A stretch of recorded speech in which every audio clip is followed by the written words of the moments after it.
Kita mulai kasusnya dari Munir. Pada tahun 2004, dia sedang melakukan sebuah perjalanan ke Belanda. Di tengah jalan, di pesawat, dia sudah makan mie goreng, tiba-tiba mulai pusing, mulai mual, dia bolak-balik ke kamar mandi, kemudian tak lama kemudian dia meninggal dunia. Di Indonesia dia dikuburkan baik-baik saja, tetapi di Belanda dia sempat diperiksa jenazahnya dan akhirnya diketahui bahwa dia meninggal gara-gara racun arsenik yang dalam jumlah fatal ditemukan di dalam tubuhnya. Akhirnya disepakatilah bahwa Munir memang benar-benar dibunuh. Apa yang menyebabkan dia dibunuh? Dia adalah seorang aktivis yang luar biasa. Dia berusaha untuk membongkar kasus-kasus besar yang konon dilakukan oleh pihak-pihak tertentu, pejabat-pejabat tertentu, untuk mencederai demokrasi, untuk menghancurkan masyarakat yang berbicara, yang berani berbicara. Dan akhirnya ketika dia berusaha berbicara, mengungkap kondisi, mengungkap keadaan, dia pun akhirnya dilenyapkan. Munir akhirnya menjadi simbol perlawanan, tetapi masalahnya sampai sekarang kita tidak pernah tahu siapa yang membunuhnya.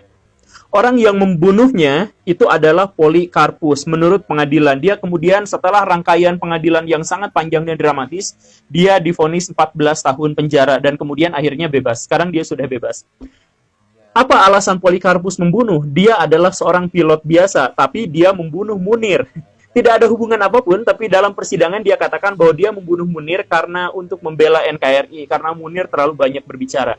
Ini alasan yang mengada-ngada tentu saja. Di zaman SBY, dibentuklah tim pencari fakta untuk mencari siapa sesungguhnya dalang dari pembunuhan Munir.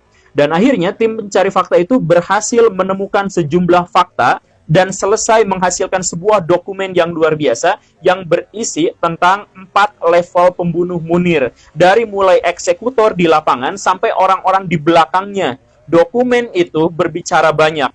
Di depan media massa, di depan polisi dan pejabat, dokumen itu kemudian diserahkan kepada presiden. Presiden menerimanya, tapi tak lama kemudian dokumen itu hilang. Siapa yang disebutkan dalam dokumen itu? Banyak pihak, semuanya adalah kalangan elit politik dan kalangan elit tentara. Tetapi masalahnya bukan hanya orang yang disebutkan di situ, masalahnya adalah bahwa dokumen itu sudah diserahkan kepada presiden dan kemudian menurut presiden dokumen itu hilang. Jika dokumen itu memang benar-benar hilang, artinya ada pihak tertentu yang ada di dalam istana dan dialah yang menghilangkannya. Berarti orang yang dimaksud itu ada di dalam istana. Atau kalaupun tidak dalam istana, artinya orang itu sedemikian kuat sehingga pihak istana berusaha menghilangkan dokumen itu untuk tidak mengganggu-gugat orang yang dimaksud atau pihak yang dimaksud. Coba bayangkan Baraya, setelah kejadian itu kemudian presiden berganti menjadi Pak Jokowi sekarang ya. Nah, uniknya Pak Jokowi juga tidak pernah mau membahas masalah itu lagi. Kemudian Polikarpus, pelakunya yang jelas-jelas dia berkali-kali ditelepon oleh orang tidak dikenal untuk melakukan sesuatu, dia bungkam 1000 bahasa. Artinya, orang ini benar-benar menakutkan, bahkan presiden pun tidak mau menceritakannya, bahkan Polikarpus rela dipenjara 14 tahun lamanya untuk membela orang yang dimaksud ini, dan dia tetap tidak mau berbicara, dia bungkam. Siapa sesungguhnya orang di balik ini? Kalaupun kita melihat betapa takutnya presiden, katakanlah, dan media massa, dan pihak-pihak tertentu, bahkan Polikarpusnya sendiri takut terhadap orang ini, maka orang ini adalah orang yang sangat-sangat kuat. Kalau orang ini sangat kuat, dan dia ternyata memiliki kekuasaan terhadap negara ini, kita harus bertanya ulang, apa fungsi pemilu? Baraya, ada triliunan rupiah uang yang digelontorkan untuk menyelenggarakan pemilu. Untuk apa? Untuk menentukan siapa yang paling berkuasa di negara ini. Dan pihak yang berkuasa itu harus mewakili rakyat Indonesia. Begitu kan? Orangnya harus dikenal dan orang itu harus memiliki kepercayaan dari rakyat. Itulah demokrasi. Tetapi ternyata kita sekarang sedang dikuasai oleh orang-orang yang sama sekali tidak dikenal. Kalau pihak-pihak yang dimaksud itu berkuasa atas negara, jadi kebijakan-kebijakan yang selama ini kita rasakan itu kebijakan dari pihak siapa?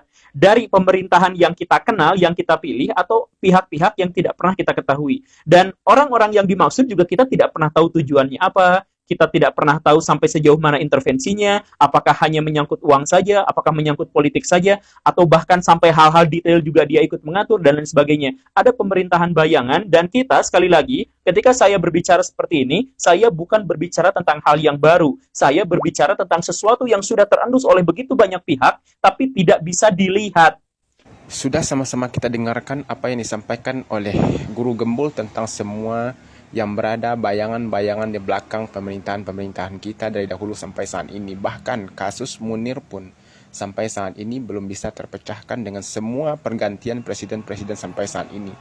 Dan dengan semua data-data pencarian fakta di masa SBY pun semuanya terdiam saat ada yang bilang kalau data-data semua itu hilang.